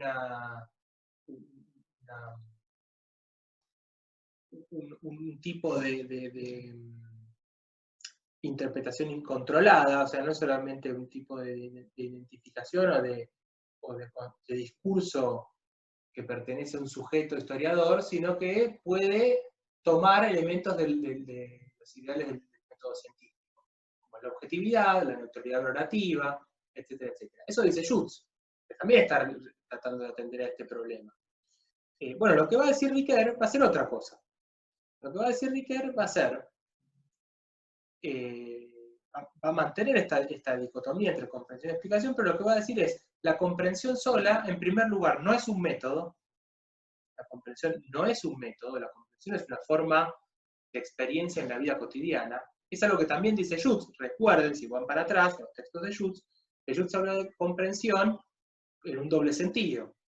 Cuando Schutz tiene que inventar, siguiendo a Weber, a la comprensión como parte del método científico, usando el concepto de tipo ideal, tiene que además inventar una segunda definición de comprensión, que es la comprensión que usan los actores sociales, que usan los legos. En la medida en que alguien actúa, tiene que haber otro que comprenda. Esa captación del sentido intuitiva o basada en el sentido común es la base de cualquier teoría social interpretativa. Entonces, la opción que tomó Schutz es la de duplicar la noción de comprensión, en una comprensión de los legos y en una comprensión de los cientistas sociales. Lo que va a hacer Ricoeur va a hacer otra cosa. Ricoeur va a decir, no, la comprensión no es un método, la comprensión solamente es una forma de experiencia en el mundo, una forma de percibir, de aproximarnos a los fenómenos en el mundo, comprendemos, eso bien lo toma la fenomenología, y esa comprensión, que es lo que hace todo el mundo, requiere de la asistencia de un método científico, que es el único método posible, que es la explicación, solamente cuando objetivamos la acción y la acción nos resulta de alguna manera enigmática. Es decir, en la vida cotidiana comprendemos. El científico, en su primera aproximación a los fenómenos que quiere estudiar, también comprende. Pero como esa comprensión es una comprensión superficial que accede a la semántica la semántica superficial de la acción, o sea, que accede al contexto inmediato de la acción, como esa comprensión es insuficiente, tiene que parar de comprender y aplicar un método científico que es la explicación. Ahora, esa explicación, el recurso a este método explicativo, no va a ser la explicación en la que estaba pensando Carnap, Hempel, o la que estaba pensando el propio Dilthey. esa explicación no va a venir del método hipotético deductivo, sino que Ricker lo va a tomar de la lingüística estructural y de la antropología estructural. Lo va a tomar de un autor dio un debate célebre en los 60, que es Claude Lévi-Strauss. Lo va a tomar de la antropología estructural, o sea, lo va a tomar de una perspectiva lingüística la noción de explicación, y no desde la perspectiva causalista de los naturalistas, en definitiva. Perdón por tantos ismos. Bueno, vamos a leer un poco la diapositiva para no estar divagando. Es decir, la propuesta de Ricker entonces va a ser, en vez de oposición entre comprensión y explicación, como si fueran métodos distintos, va a ser dialéctica, donde una cosa es un método, que es la explicación, y otra cosa no es un método, que es la comprensión.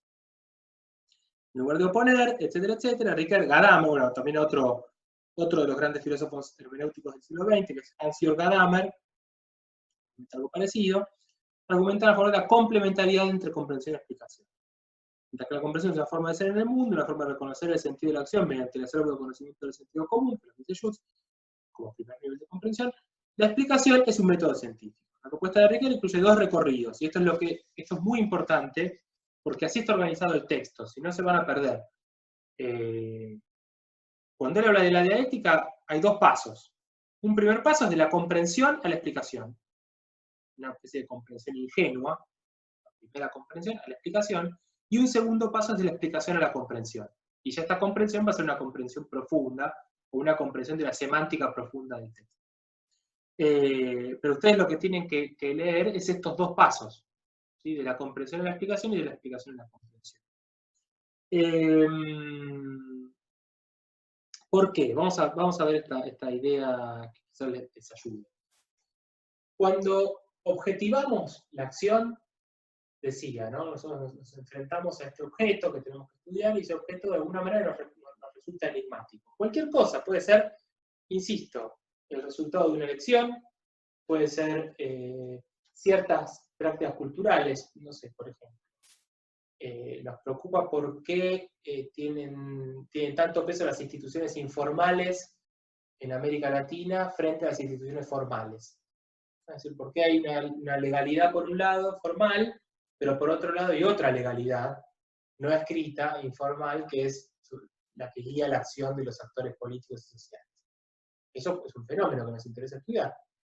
Y nos interesa estudiar las prácticas de esos actores, por qué reglas seguían esas prácticas. Puede ser, no sé, bueno, piensen en cualquier acontecimiento histórico, en cualquier acción, que sea repetitiva, que sea una práctica recurrente o que sea un acontecimiento particular. Todo eso, depende de cualquiera de esas acciones, si nosotros las objetivamos, las recortamos, las describimos de alguna manera, esas acciones nos pueden resultar enigmáticas. Y el inicio de toda investigación es una pregunta, es algo que nos resulta enigmático. ¿Por qué pasa esto? ¿No? ¿Por qué es muy frecuente en América Latina que haya golpes de Estado? ¿Por qué fue muy frecuente? O es también. ¿Por qué es muy frecuente en América Latina que haya interrupciones de los gobiernos presidenciales? ¿Por qué es frecuente en América Latina fenómenos de intercambios clientelares entre beneficiarios o distintos planes sociales o pobres ciudadanos, para hacer el libro, y agentes políticos? No me metí mucho esa pregunta, pero lo podemos formular también. Bueno, son todas preguntas válidas. Ahora, frente a esas preguntas, frente a esas acciones enigmáticas, en realidad, esas prácticas recurrentes, esas acciones que son enigmáticas, nosotros podemos hacer dos cosas. Es lo que informa esto que vamos a ver ahora. Podemos tratar de captar el sentido de eso que sucede. ¿Cuál es el sentido que tiene para los actores bueno, esto de emitir el voto, como dije antes en relación a la elección presidencial, ¿no? ¿Qué piensan los votantes que hicieron, o cómo definen los votantes lo que hicieron? ¿Cómo justifican o interpretan su práctica los militantes partidarios del Frente de Todos o de el PRO, o del Cambiemos? ¿Qué discursos tienen los políticos profesionales sobre un determinado tema, etcétera, etcétera, ¿no? Uno puede tratar de captar el sentido de eso. Ahora, cuando uno trata de captar el sentido, lo que va a pasar es que hay una interrupción entre esa acción cosificada, objetivada, y nuestro Entonces vamos a aplicar nuestros prejuicios, ¿no? Yo me suelo definir, en esta situación de clase asincrónica es un poco más incómodo, pero en clase me suelo definir como un kirchnerista cabeza de tacho. Entonces imagínense que yo todo lo proceso por ahí, ¿no? Esa es mi forma de interpretar binaria, por más que uno diga, no, bueno, qué sé yo, pero uno tiene medio en la cabeza, interpretar los fenómenos políticos. Bueno, ¿para qué lado tira esto? Bueno, yo interpreto. Pero es la primera forma en la que uno se encuentra con las cosas, las agarra así. Frente a otros fenómenos históricos lo interpretaré como latinoamericano, como varón. ¿Cómo no? Porque me estaba olvidando, dije binario, ahí volví a como varón, como universitario, como primera generación de universitarios frente a otros hechos de nuestra vida académica, de nuestra comunidad académica, lo que fuere, digamos, ¿no? Esa es una primera forma de captarlo. Ahora, si nos quedamos en eso, hay muchas cosas que no vamos a entender. Entonces podemos tomar otra actitud frente a esas acciones. Una actitud es tratar de comprenderlas así como estamos. La otra actitud es suspender la pregunta por el sentido de lo que estamos estudiando. Suspender qué es lo que nos dice esa acción, qué es lo que nos dice ese acontecimiento, y estudiarlo como si fuera una especie de máquina. Agarrar un acontecimiento histórico y tratar de desarmarlo, como si fuera un aparato que tiene componentes internos. Vemos cómo está compuesto. No nos importa cuál es su sentido. Por el momento lo ponemos entre paréntesis el sentido. ¿Sí? Tratamos de estudiar sus componentes internos. Eso es como si fuera solamente un texto que tiene un adentro, que tiene relaciones internas y que no tiene un exterior. O sea, que no dice nada. No se refiere a nada fuera del mundo. ¿Sí? Vamos a poner un ejemplo que a mí me gusta mucho poner. Supónganse el texto mismo de Ricard que ustedes tienen que leer. Probablemente ustedes no entiendan nada del texto cuando empiecen a leer. Entonces lo van leyendo, en esta idea de comprender, como uno lee, probablemente no entiendan nada de lo que están leyendo. Entonces, quizás en una primera lectura lo que necesiten es comprender la estructura del texto. Quizás en un momento ustedes digan, bueno, ya está, no puedo ir a la página 1 25 veces. Tengo que seguir leyendo aunque no entienda. ¿Cuál es el ejercicio que se hace ahí? Seguir leyendo aunque no se entienda. Lo que se hace ahí es tratar de entender cuál es la estructura de ese texto. Bueno, el texto no me habla, no me dice nada. Es un aparato que tiene partes. Yo tengo que desarmarlo. Primero lo desarmo, y una vez que lo desarmé quizás lo entiendo mejor. Y eso es a lo que yo apunté cuando les mostré la estructura del texto. Y le dije, este texto tiene dos partes, una parte ontológica y una epistemológica. La parte ontológica tiene 3 pasos. Del habla al discurso, del discurso escrito al oral, del discurso oral al escrito, y del discurso escrito a la acción. Pues yo le dije la estructura. ¿Sí? O sea, no sé si eso comunica algo. En principio, está armado así. Entonces, esa es la segunda actitud. Son las dos actitudes posibles que uno puede tomar frente a un acontecimiento, frente a un objeto que es enigmático. Frente a nuestra pregunta de investigación, podemos hacer eso. Preguntarnos por el sentido de eso que estamos estudiando o suspender la pregunta por el sentido y tratar de interpretar, tratar de organizar sus partes internas. Entonces, esos son precisamente los dos polos, esas dos actitudes posibles, son los dos polos de la dialéctica entre comprensión y explicación. Entonces, empezamos. Esta primera comprensión que hacemos de los textos y de las acciones, esta comprensión desde nuestros prejuicios, ¿sí? Decía, es una forma de ser en el mundo, es una forma de comprender lo que nos pasa alrededor, no es una forma, no es un método, es una forma de vida, es una forma de ser en el mundo. ¿Y cómo comprendemos en nuestra vida cotidiana? Bueno, hay una cosa muy interesante que dice Ricardo, donde también vale la analogía del texto otra vez, que es lo que él llama dialéctica entre todo y partes. Nosotros entendemos, reconocemos el sentido de las cosas, de los fenómenos que nos rodean, entendiéndolos como partes de un todo. Y asimismo, entendemos ese todo a través de las partes que vamos reconociendo. ¿Sí? Es lo mismo que cuando uno lee un libro. Cuando uno lee un libro, cuando uno está en una clase también. Vamos a ir con el ejemplo de la clase, ¿no? Cuando ustedes están escuchando una clase, en estos videos es más raro, porque uno suele irse menos por las ramas, más al punto. Pero en una clase presencial, ustedes están tratando de entender permanentemente si lo que el profesor está diciendo es un desvarío o es nodal para lo que se va a tomar en el parcial.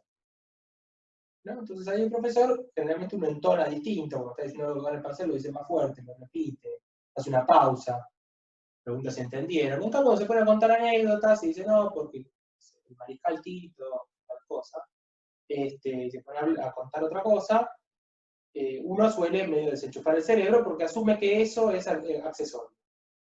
Ahora, ¿eso es accesorio o es eso que el profesor dice puede ser accesorio, puede ser central respecto de una totalidad? La totalidad es la unidad clase. El texto, que es esa unidad compleja y extensa, y el texto en tanto totalidad le da sentido a cada una de sus partes.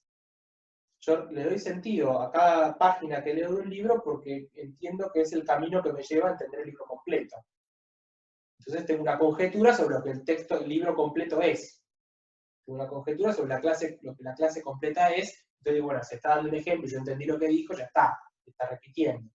Pero tengo la idea que la clase va hacia determinado punto. Cuando no se sabe para dónde va la clase, uno no entiende nada. Aunque el profesor sea muy claro en lo que diga, no se entiende nada, porque lo que no se entiende es cuál es la totalidad que organiza eso que uno está escuchando.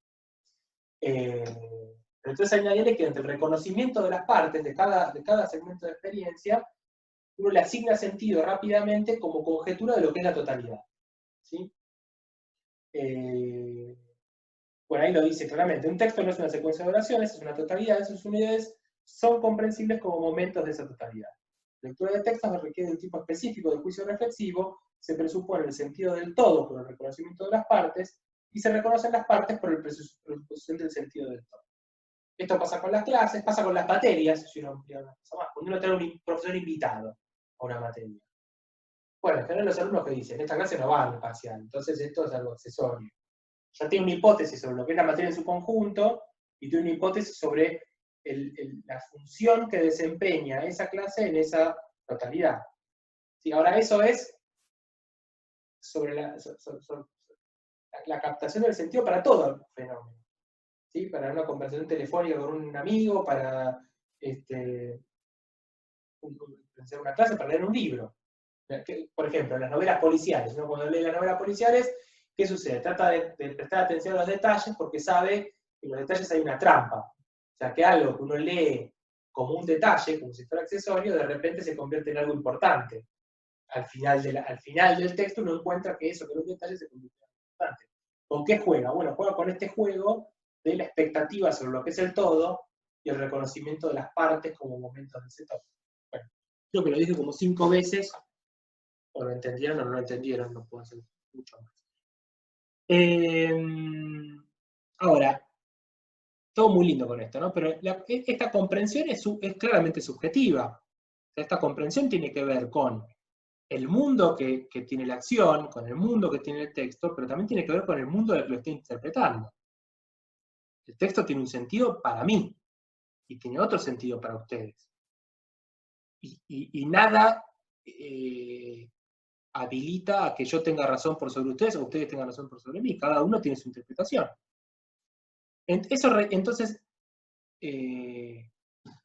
no solamente por un tema de profundizar la comprensión, sino también por un tema de que la comprensión se vuelve objetiva, esa comprensión requiere de un momento metodológico.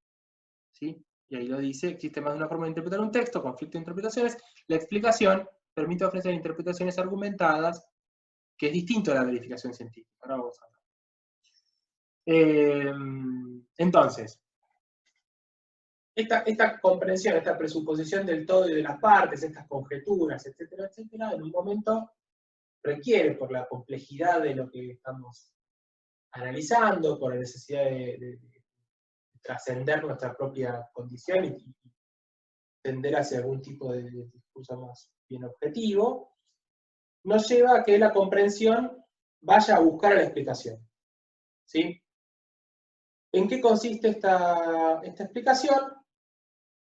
Dice, bueno, es básicamente la suspensión del juicio sobre el mundo referido en el texto. Esta idea de suspensión del juicio lo toma directamente de Husserl, lo toma de la fenomenología, también hay una idea de suspensión en Schutz, así que pasa esa línea.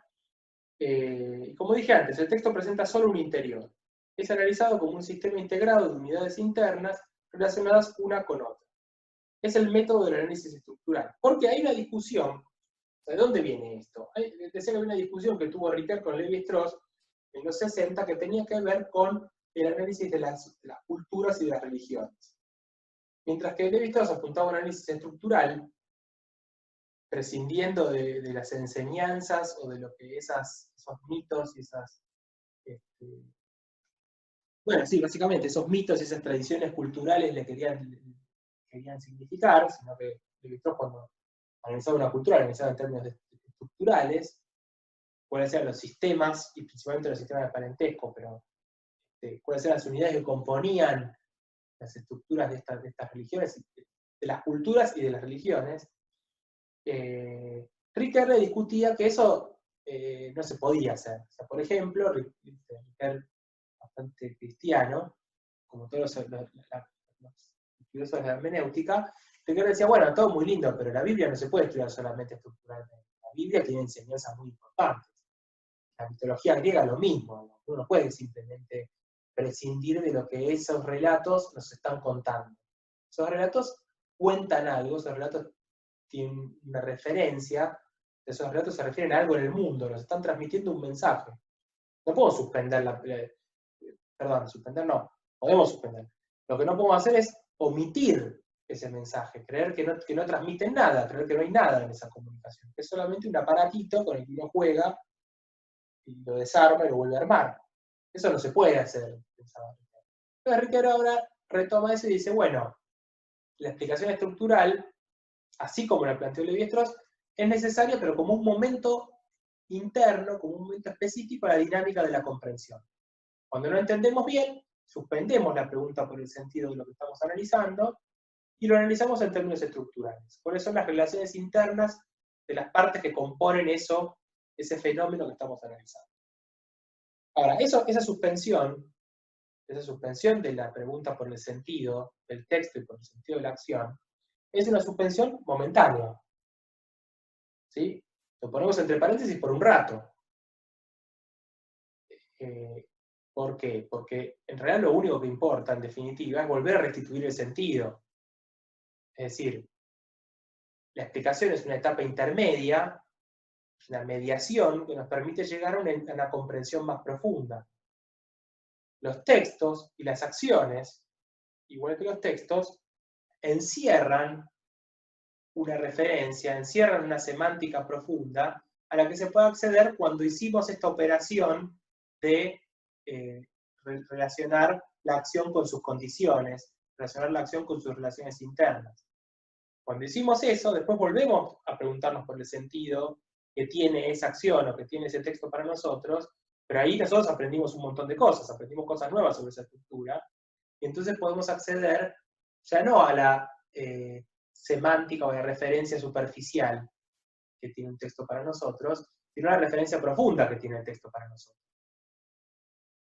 Es decir, vuelve el momento de la comprensión, que sigue siendo un momento subjetivo, que sigue siendo un momento desde nuestro propio sentido común, pero nuestro propio sentido común fue reconfigurado.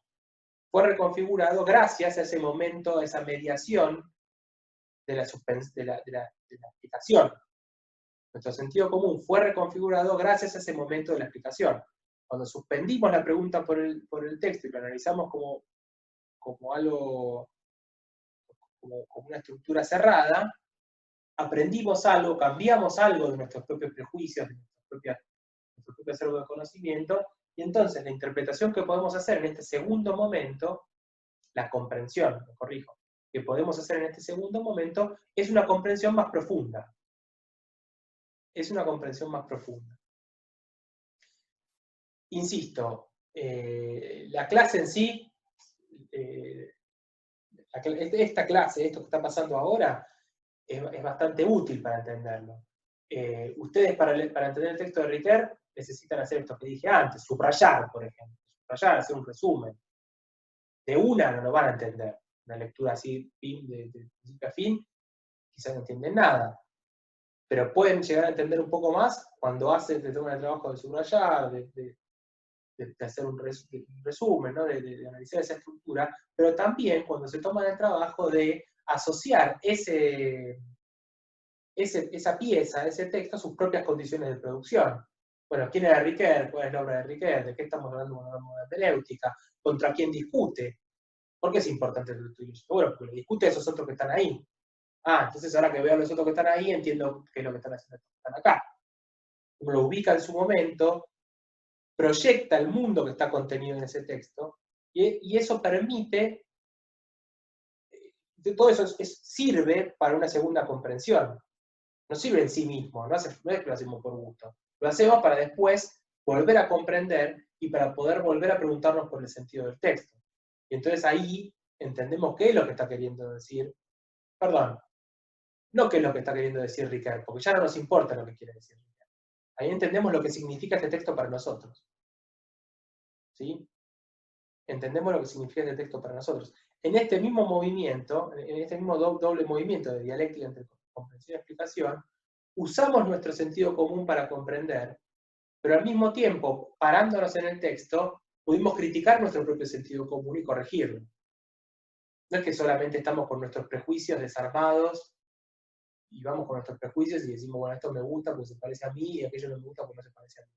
Sino que en la medida en que aplicamos este método explicativo, suspendemos la pregunta por el texto, nos corremos de nuestro lugar, analizamos el interior del texto, para después volver a tratar de tender ese puente entre nuestra experiencia, nuestro mundo de experiencia, y el mundo que está contenido en el texto, en la acción, etc. ¿Sí? Vale para la historia. Vale para la historia. Reponer las condiciones en las cuales los acontecimientos históricos se dieron lugar. Reponer las decisiones que los actores tomaron en esos momentos. Reponer la ideología de los actores, las expectativas de los actores, el conjunto de oportunidades que los actores tenían en ese momento para hacer las cosas, las representaciones que tenían los actores en el contexto. Reponer todo eso nos permite, no reponemos todo eso por gusto, reponemos todo eso porque nos permite en una segunda etapa volver a preguntarnos por el sentido de esas acciones, pero de una manera más profunda, rescatando la semántica, o sea, rescatando qué dice esa acción, qué dice ese texto sobre el mundo para nosotros. ¿Sí? Nuevamente, como esta segunda parte sigue siendo subjetiva, sigue siendo lo que el texto nos dice a nosotros, a mí, vuelve a haber la posibilidad de muchas interpretaciones. ¿Sí? Para Ricoeur no hay, por eso dice que no hay un modo de verificación, no hay una única interpretación, no hay una única interpretación válida sobre un acontecimiento histórico o sobre una práctica. Hay muchas interpretaciones válidas.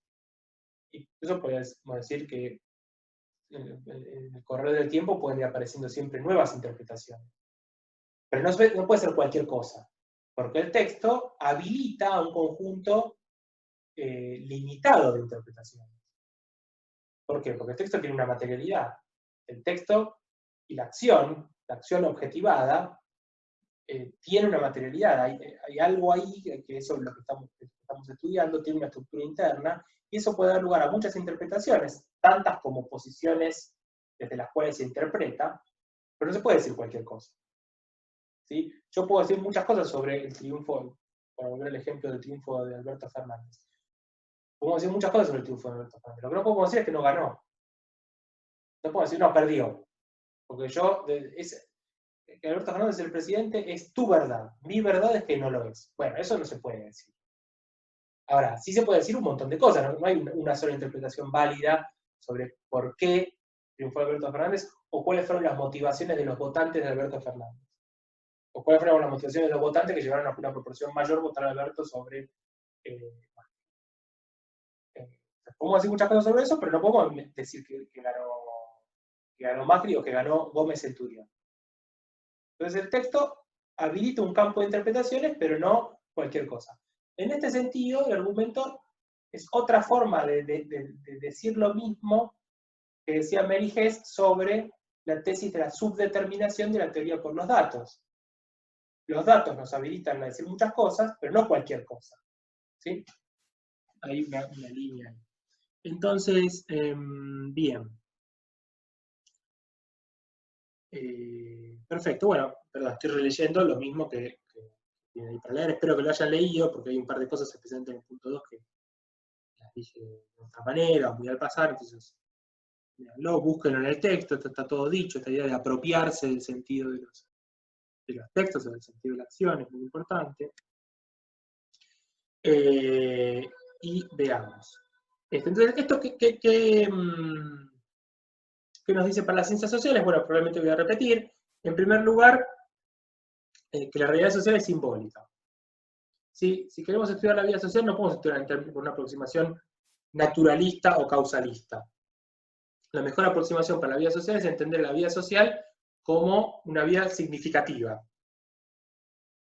¿Sí? Es decir, que, bueno, lo que dice ahí, la acción social es una entidad semiótica, y por eso las estructuras sociales no son solo entramados de relaciones sin sentido, sino que también presentan una función referencial, proyectan un mundo. Y esta es la discusión con Lévi-Strauss. Entonces, no podemos tomar a la acción social solamente como una estructura de relaciones, no podemos tomar a la acción social solamente en términos de funciones y de sistemas que se autorreproducen, sino que tenemos que pensar que la acción social tiene un sentido y tenemos que tratar de captar ese sentido. Y la pregunta por la estructura solo sirve como mediación para captar el sentido profundo de esas acciones.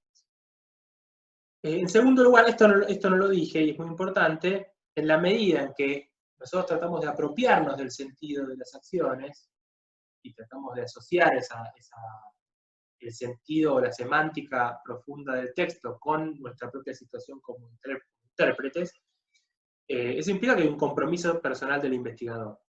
No se hace desde la neutralidad valorativa esto. Es imposible. El único momento neutral y objetivo de todo este proceso es el momento de la explicación.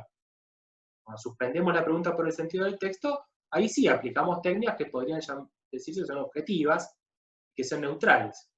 Pero ya lo dijimos, eso es un momento intermedio para después volver a comprender.